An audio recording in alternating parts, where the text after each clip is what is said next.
Welcome to Motivational Humanity. You are not alone. There comes a moment in life when the weight we carry becomes too heavy.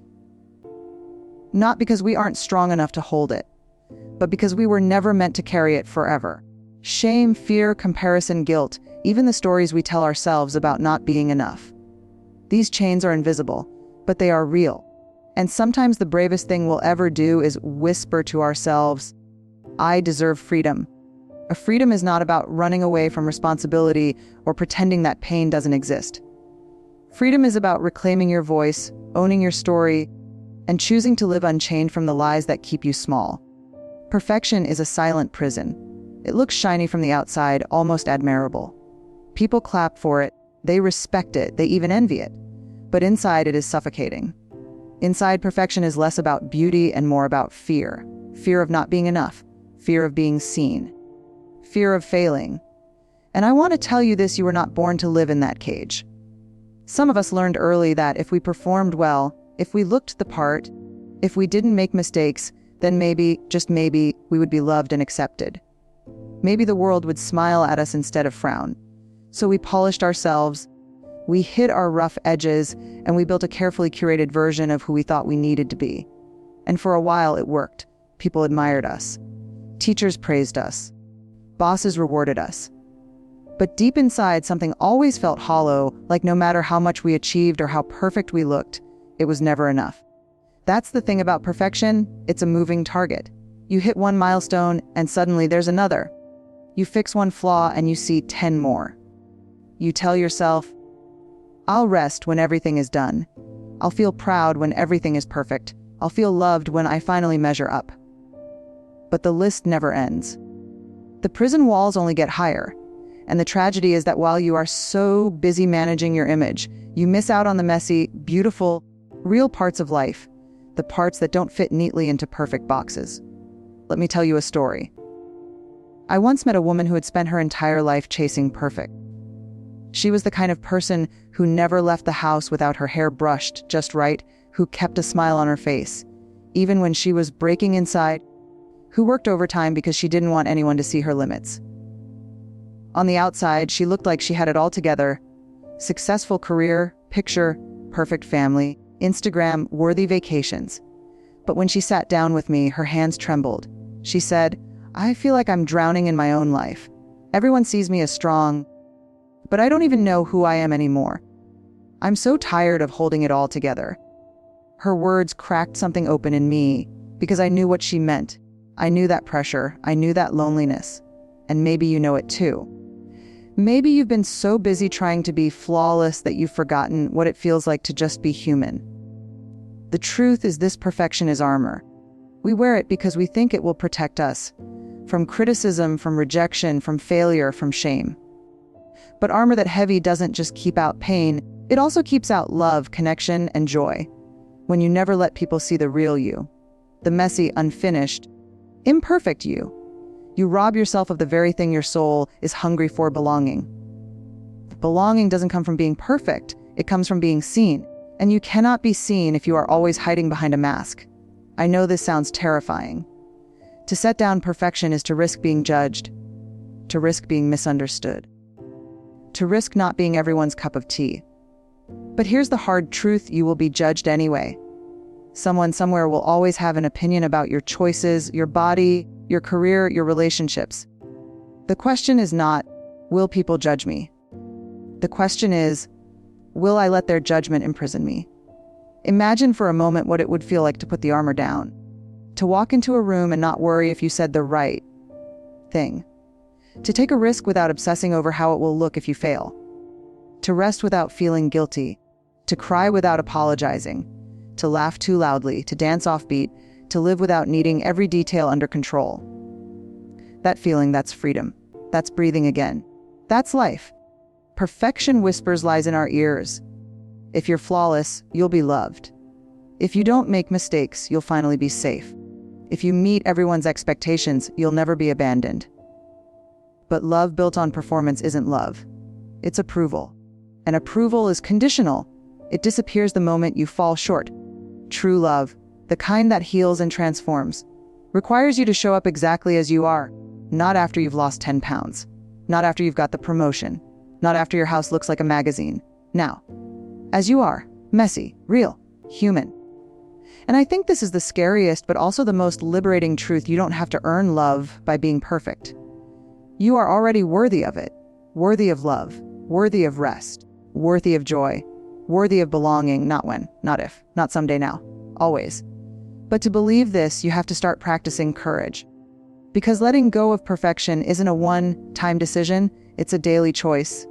It's the courage to hit publish on that project, even if it's not flawless. It's the courage to say, I don't know, instead of pretending you have it all figured out. It's the courage to admit you're tired, to ask for help, to let someone see you struggle. Courage is messy, but it is also the key that unlocks the prison door. I want you to think of a time when you saw someone you loved being real, when they broke down crying, or laughed so hard they snorted, or admitted they were scared. Did you love them less in that moment? Or did your heart swell with compassion, with closeness, with connection? We don't love people because they are perfect. We love them because they are real. And the same is true for you. Setting yourself free from perfection doesn't mean lowering your standards or giving up on growth. It means choosing progress over polish. It means allowing yourself to be a work in progress instead of a finished product. It means being brave enough to live in the tension of imperfection and still say, I am enough. And so my invitation to you today is this: what if you set down just one piece of armor? What if you let yourself be 5% more real, more messy, more human? What if you gave yourself permission to be seen, not for the perfect version of you, but for the true version? Because the truth is, perfection will never give you freedom. It will only tighten the chains. But authenticity, raw, vulnerable, unapologetic authenticity, that is where freedom lives. That is where joy breathes. That is where life finally feels like yours again. So let's set ourselves free, not by becoming flawless, but by daring to show up flawed and loved anyway. Not by meeting impossible expectations, but by embracing the truth that who we are right now is already enough. And maybe, just maybe, that's the most perfect thing we could ever do. There's a weight so many of us carry around, and it's heavier than we realize. It's invisible, but it shows up in how we walk into a room, how we post on social media, how we choose careers, even how we love. It's the weight of other people's opinions. It's the constant scanning of faces, the second guessing of words, the late night rehearsals of conversations we haven't even had yet. And I need to say this out loud: that weight is keeping you from living. Think about how many times you've stopped yourself from saying something true because you worried, what will they think of me?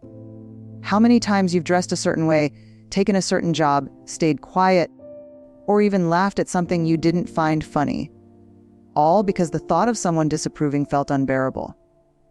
And here's the hard part to swallow. No matter how carefully you live, no matter how tightly you try to control your image, you will never please everyone. You will exhaust yourself trying, but you will never succeed. The problem is that many of us have been trained since childhood to look outward for approval. When we were little, we were praised for being good, for being polite, for coloring inside the lines. Approval felt like love. Disapproval felt like rejection. So we learned to chase smiles, applause, gold stars, and it worked for a while. Until one day you realize you're 30 or 40 or 60 years old, and your life feels like it belongs to everyone but you. I remember talking to a man who had worked in a career he hated for 20 years. Every morning he dragged himself to an office that drained the life out of him. And when I asked him why he stayed, he said, "Because everyone expected me to. My parents wanted me to be stable. My wife was proud of me. My kids bragged about what I did. How could I disappoint them?" He was living in a cage built from other people's expectations. And even though the door had always been unlocked, he was too scared to walk out. That's what opinions can do. They become bars around us, and soon we forget we ever had a choice. We forget that our lives are ours. And let me be clear, it's not that other people's voices don't matter at all. Wisdom, feedback, and community are valuable. But there is a difference between seeking guidance and surrendering your life. When your sense of worth rises and falls on the shifting tide of people's approval, you are not free. The truth is, opinions are fickle. They change with trends, with moods, with misunderstandings. One moment you're admired, the next you're criticized. You can do everything right, and someone will still find fault. You can pour your heart into something, and someone will still roll their eyes.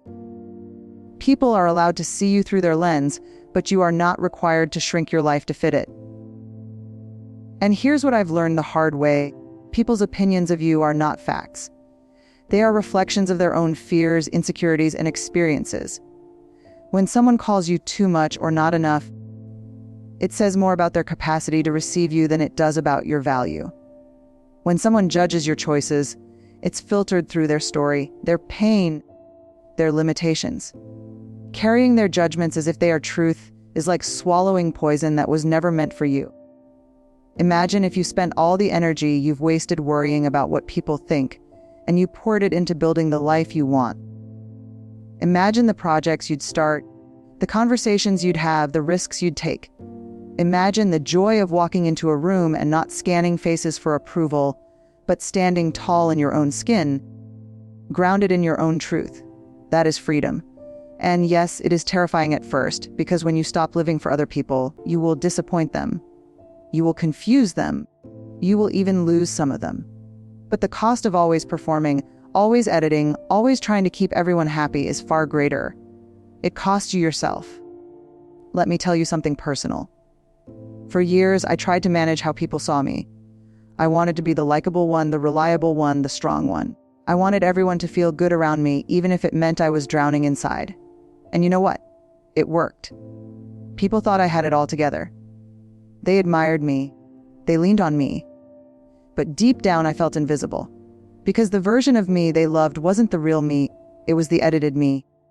And you cannot feel fully loved if you're not fully known. The day I started choosing authenticity over approval, everything changed. It wasn't clean or easy. There were tears, awkward conversations, misunderstandings. But I also felt lighter. I felt like I could finally breathe.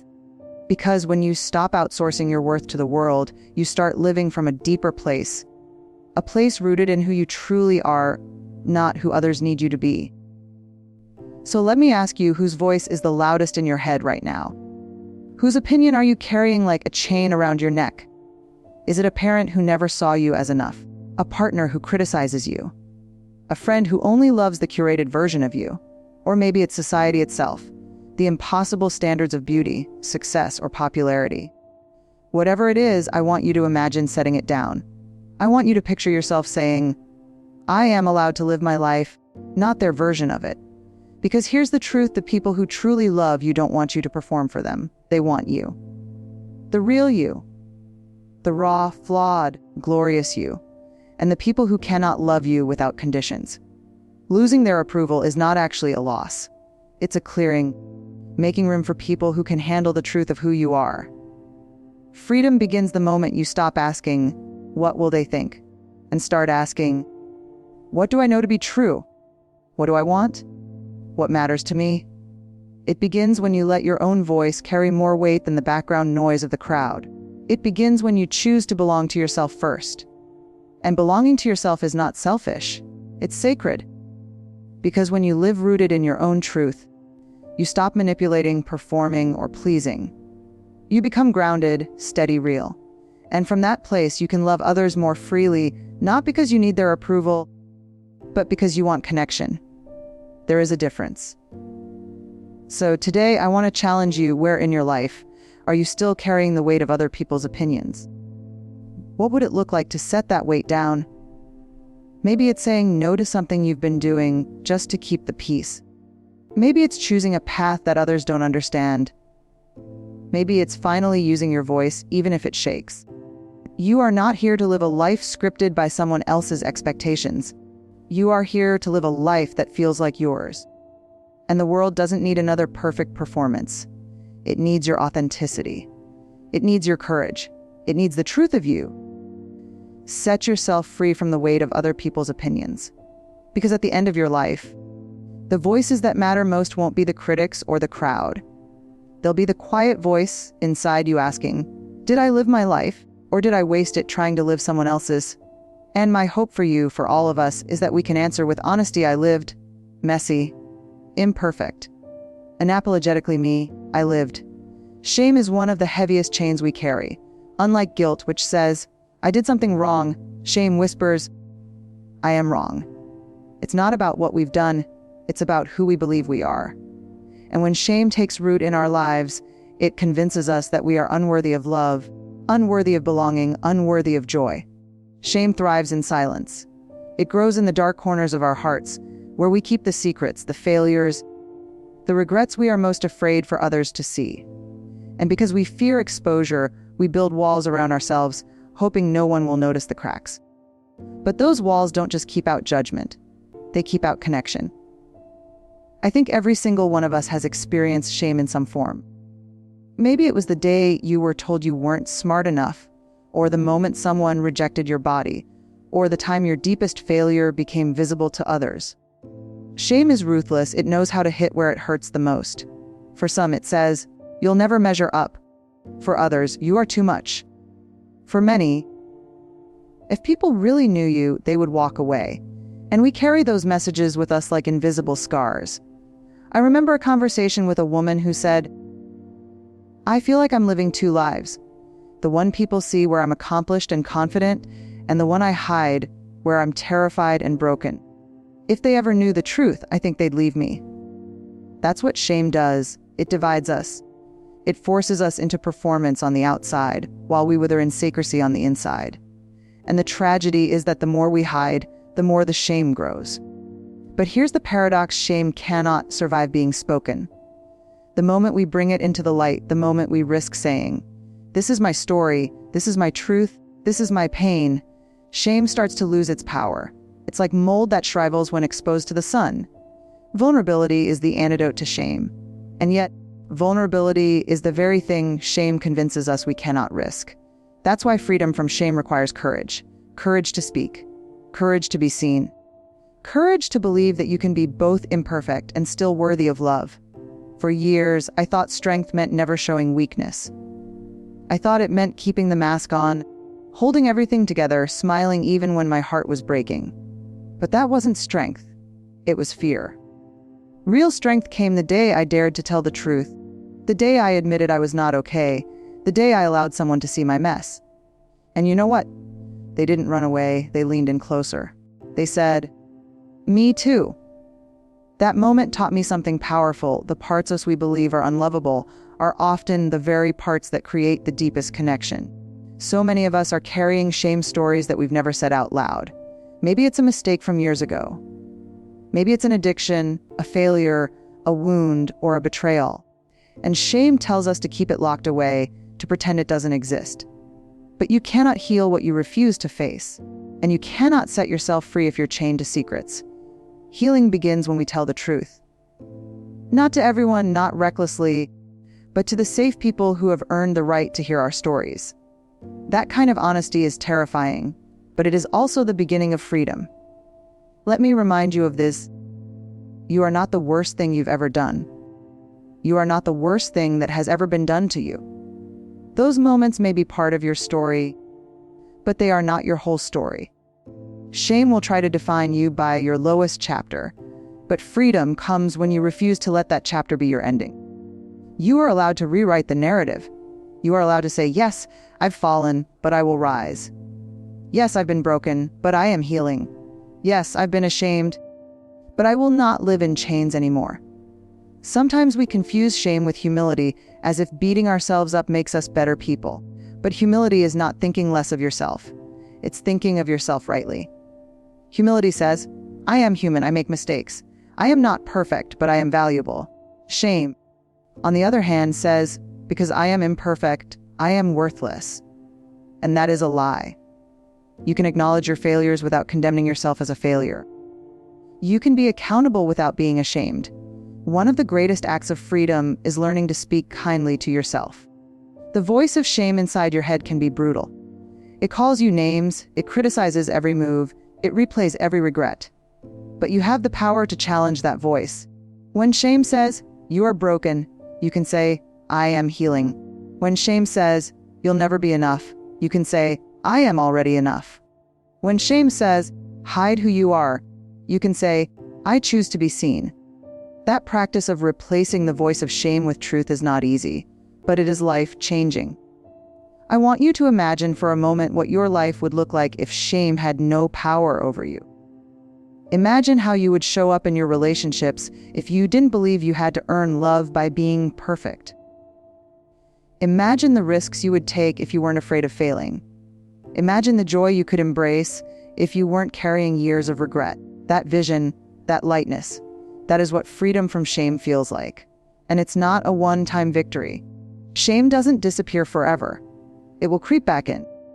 It will whisper in your ear when you make a mistake, when you face rejection, when you're vulnerable. But freedom doesn't mean never hearing shame again. It means recognizing its voice and choosing not to obey it. It means saying, I hear you, but you don't get to decide my worth. Not today. The truth is, we were never meant to carry shame. We were meant for connection, for love, for belonging. And the very places we feel most unworthy are often the very places we will discover grace. Grace that says, you are enough. You are forgiven. You are loved, right here, right now as you are. So today, if you are carrying shame, I want you to know this: you don't have to live in that prison anymore. You can step into the light. You can tell your story. You can set down the lies. You can choose to believe that your worth is not up for debate. And when you do, you will feel something shift. The chains will loosen. The weight will lift. And you will realize that shame was never the truth. It was only the shadow. The truth is, you are worthy. You always have been. And the moment you believe it, you will finally set yourself free. Fear of failure is one of the most powerful prisons we live in. It's invisible, but it dictates so many of our choices, what we pursue, what we avoid, what we settle for. Failure itself is not the enemy. The real enemy is the fear that failure will prove what shame has been whispering all along, that we are not enough. And so many of us play it safe. We don't apply for the job we really want. We don't say what we truly feel. We don't try the thing that stirs our heart because we're terrified of what will happen if we fall short. But here's the heartbreaking truth. When you let the fear of failure control you, you fail anyway. You fail to live. You fail to grow. You fail to ever discover the kind of courage that only comes when you risk being vulnerable. Playing small may keep you safe, but it will never set you free. I remember talking to a young man who dreamed of starting his own business. He lit up when he described his ideas, his vision, the impact he wanted to make. But then his shoulders slumped and he said, "What if I fail? What if I lose everything? What if people laugh at me?" Those questions had already trapped him. He hadn't even tried yet, and he was already defeated. Fear had done its job so well that he didn't need to fail in reality. He was already living in the shadow of a failure that hadn't even happened. That's what fear does. It robs us twice. Once in imagination, once in reality. And most of the time, the reality never even comes. We spend so much energy rehearsing disasters that may never occur, while the life we're meant to live passes us by. The truth is, failure is inevitable. No one escapes it. If you're alive, if you're trying, if you're reaching for something meaningful, you will fall. You will stumble. You will make mistakes. But what if that's not the tragedy? What if the real tragedy is not failing, but never daring? What if failure is not proof that you're unworthy, but evidence that you had the courage to step into the arena of life? Think about it. Every invention we admire, every piece of art that moves us, every achievement we celebrate was built on a foundation of failures. The light bulb didn't appear after one attempt. Masterpieces weren't painted on the first try. Every great success story carries chapters of disappointment, rejection, and defeat. But the difference between those who set themselves free and those who stay trapped is not the absence of failure. It's their relationship to it. I want you to imagine a child learning to walk. They fall 100 times. They wobble, they trip, they crash into furniture. And yet not once does anyone say, "Well, you failed. Clearly walking isn't for you." No, we cheer them on. We clap for their effort. We celebrate the tiny steps. And eventually they succeed. But somewhere along the way, as adults, we lose that grace for ourselves. We start believing that falling means we shouldn't try again. We start equating mistakes with identity, and we stop giving ourselves permission to stumble on the path to growth. What if we reframed failure? What if instead of seeing it as evidence of inadequacy, we saw it as proof of courage, proof that we had the guts to show up, to try, to risk? Because the opposite of failure isn't success. The opposite of failure is not trying at all.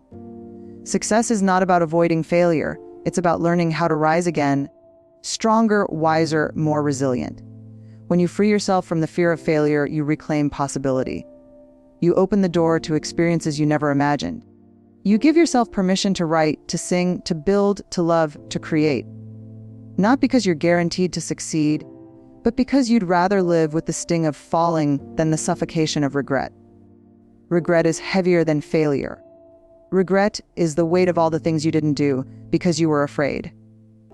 And at the end of your life, I promise you this, you won't remember the times you stumbled nearly as much as you'll grieve the times you stayed on the sidelines. Failure teaches us what success never could.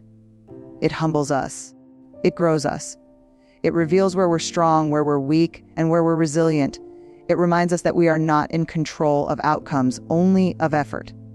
And sometimes, failure is the very thing that redirects us toward what we were truly meant to do. Some of the most powerful breakthroughs come wrapped in the disguise of defeat. But to discover this, you have to stop treating failure as the enemy. You have to stop worshiping perfection and start valuing courage. You have to look fear in the eye and say, even if I fall, I will rise. Even if I lose, I will learn. Even if I'm rejected, I am still worthy. Because your worth was never tied to the outcome. Your worth is unshakable. It's not earned through achievements, and it's not lost through mistakes. Let me ask you, what would you do if you weren't afraid of failing? What would you try? What risk would you take? What dream would you chase if you knew that stumbling didn't mean the end of your story? That question is the key to freedom. Because the truth is, you already know what you long for. It's there in the quiet corners of your heart. But fear keeps you silenced. And today, I want to challenge you to listen to the longing louder than the fear. Yes, you will fail sometimes. Yes, people may criticize. Yes, it will be uncomfortable. But what's the alternative? A life so carefully managed, so tightly controlled, that it's never really lived. Safety is not the same as freedom. Avoiding failure is not the same as thriving. When you fall, it will hurt. Let's not romanticize it. But pain doesn't mean you're broken. It means you're growing. Scars don't mean you've been ruined. They mean you've survived. Every failure leaves a mark, but those marks are proof that you had the courage to risk your heart in a world that offers no guarantees. And that, my friend, is not weakness, that is bravery. So today, if you are standing at the edge of something that scares you, something that might fail, I want to tell you this: jump anyway. Write anyway. Speak anyway. Love anyway. Try anyway. Because failure is not the end of your story. It's a chapter that shapes the hero you are becoming. And when the fear of failure tries to chain you again, remember this: the only real failure is refusing to try.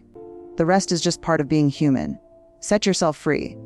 Not from falling, but from the fear that falling defines you. Because the truth is, you are not defined by your failures. You are defined by your courage to rise.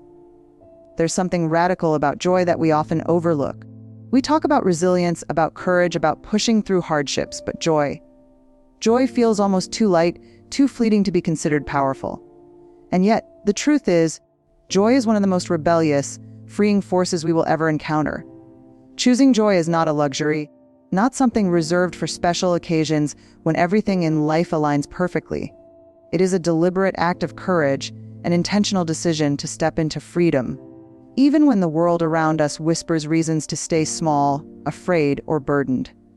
Many of us have grown up with the silent belief that joy must be earned, that if we work hard enough, sacrifice enough, suffer enough, maybe someday we'll deserve happiness. But joy doesn't come at the end of suffering like some kind of trophy for endurance.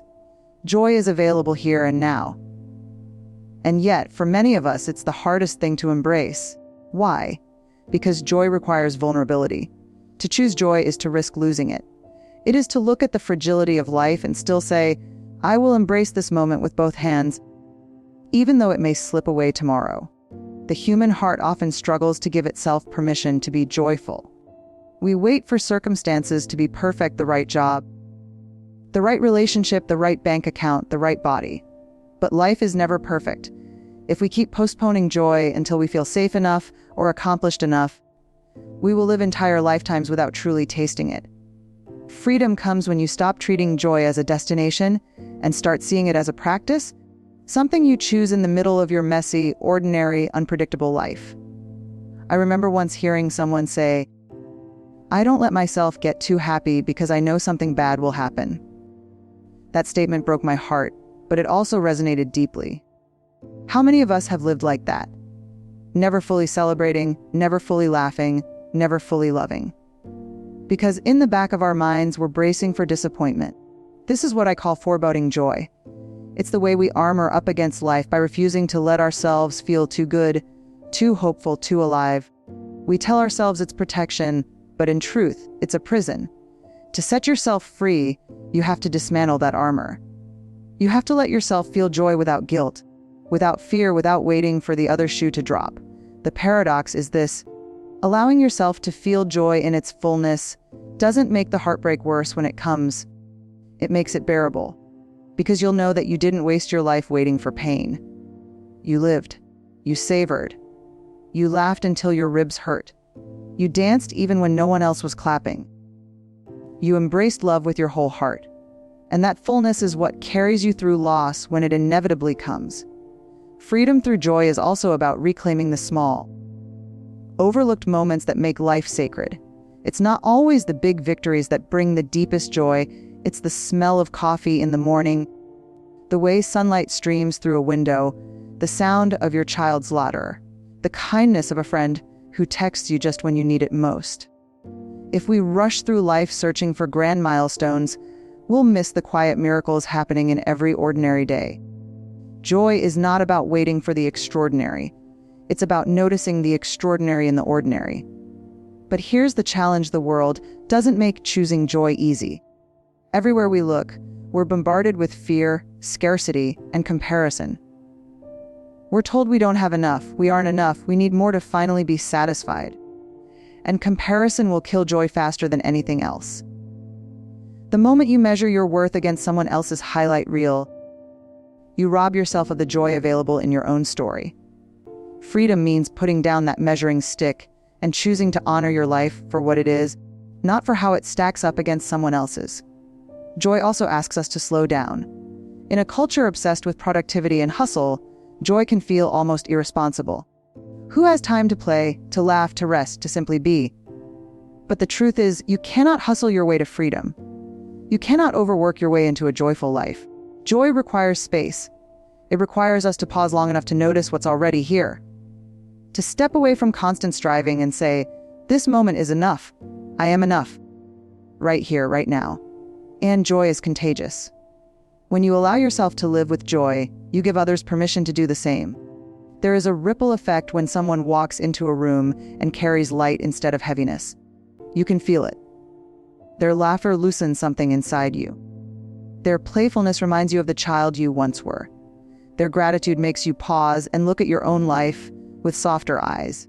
Choosing joy isn't just about freeing yourself. It's about helping others taste freedom too. So how do we begin? We begin by practicing gratitude. Gratitude is the doorway to joy, the daily act of noticing what is good, what is beautiful, what is worth celebrating in the middle of the ordinary. Gratitude doesn't erase pain or deny struggle. It coexists with them. It says, yes, life is hard, but it is also precious. Yes, I am hurting, but I am also alive. When we practice gratitude, we are not ignoring the storms. We are choosing to dance in the rain while we wait for the skies to clear. And then we lean into play. We let ourselves laugh without apology. We do things not because they're productive, but because they make our hearts feel light. We let go of the guilt that says joy is frivolous, and we claim it as essential. Because a life without joy is a life only half lived. Choosing joy is choosing freedom. It is declaring that your life will not be defined by fear, by scarcity, or by waiting for the perfect someday. Joy says, this day is my gift, and I will live it fully. Joy says, I refuse to let pain steal every chapter of my story. Joy says, I am worthy of laughter, of love, of light, right now. So if you want to set yourself free, start here. Give yourself permission to be joyful. Let yourself dance without rhythm. Sing loudly even if you're off key. Celebrate small victories. Hold the hand of someone you love and breathe in the miracle of their presence. Laugh so hard your belly aches. And most of all, don't wait. Because joy isn't out there somewhere. It's here, waiting for you to say yes. You will find that once you start choosing joy, freedom follows. Not because life becomes perfect, but because you stop postponing your life. You stop living in fear of what could go wrong and start living in the truth of what is already good. That is freedom. That is courage. And that is the life you deserve. My friends, freedom doesn't arrive one day like a miracle package at your doorstep. Freedom is a practice. It's the daily choice to stop dragging old chains, to stop hiding behind fear, and to step into the messy, beautiful, imperfect fullness of who you are. So today, I leave you with this question: what chain are you ready to set down? Because the moment you do, you will feel it. That breath, that lightness, that power. And you'll know the truth: you are always free. You just had to believe it enough to step out of the cage.